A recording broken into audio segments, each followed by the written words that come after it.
Hey everyone, back again. Welcome back to another video review. This time we're going to be taking a look at the Transformers Prime Beast Hunters episode, Synthesis. So the episode starts off where we left off last episode with the Autobots gathering outside the base to pretty much launch Raph's invention from the last episode, the probe with Laserbeak's transponder. And pretty much they launch it, and Prime pretty much follows it closely behind to in hopes that they could find Ratchet. On the Nemesis in Knockout's laboratory, pretty much Ratchet and Shockwave discuss the issue of the synthetic energon and whatnot, and pretty much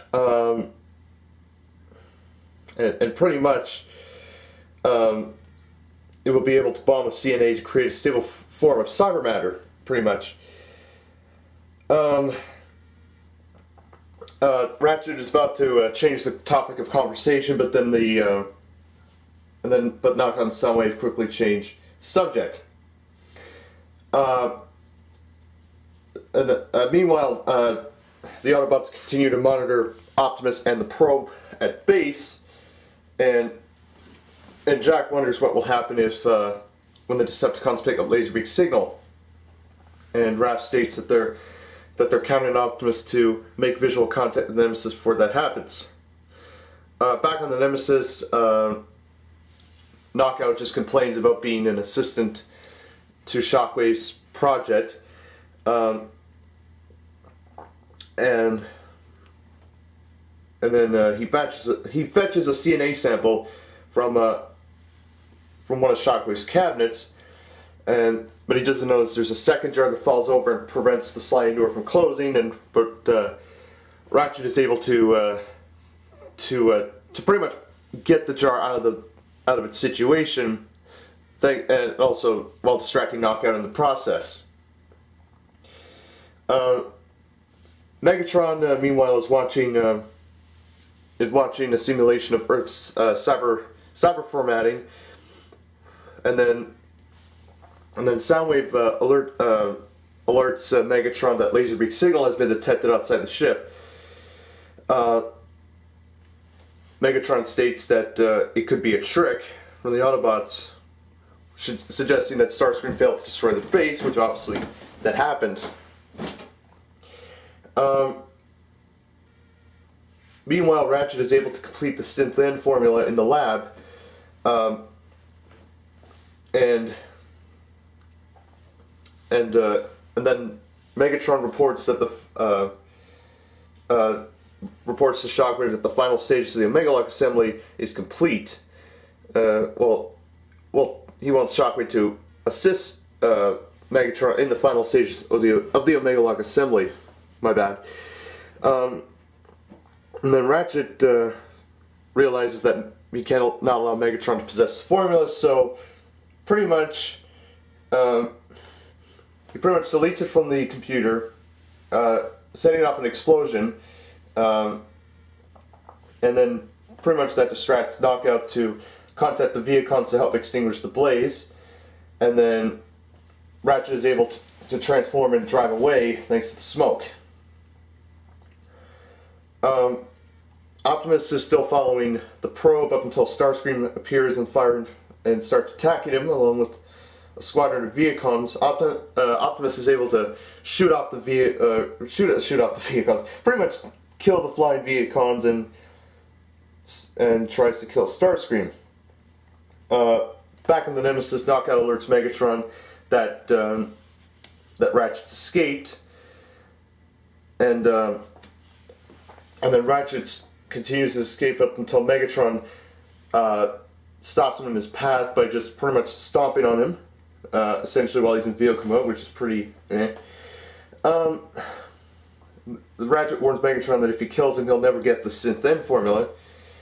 But Megatron says that his experts are untangling Ratchet's false trail of information and will soon find the answers themselves. Starscream is able to locate the probe and destroy it with a single missile. Optimus tries to get rid of Starscream, but Starscream is able to escape through the ground bridge.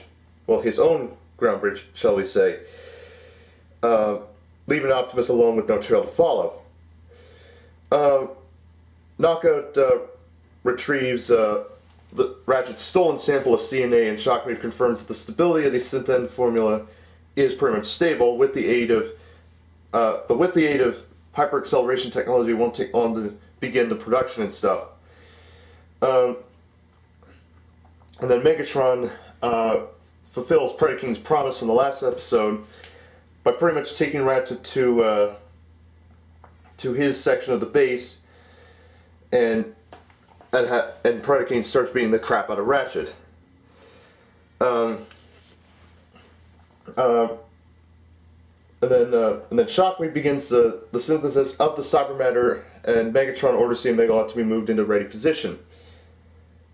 Predaking's just about to finish off Ratchet, but then Ratchet warns Predaking not to let his vengeance end with him, but instead he should turn his attention to Megatron because obviously Megatron, a few episodes ago, had the Predacon clones set up for the Autobots to be killed. Predaking realizes this, and he Predaking pretty much gets pissed off and starts killing Viacons in his path. However, one Viacon is able to notify Megatron of Predaking's rampage before being killed. Then Ratchet makes his way to the communications array and disables the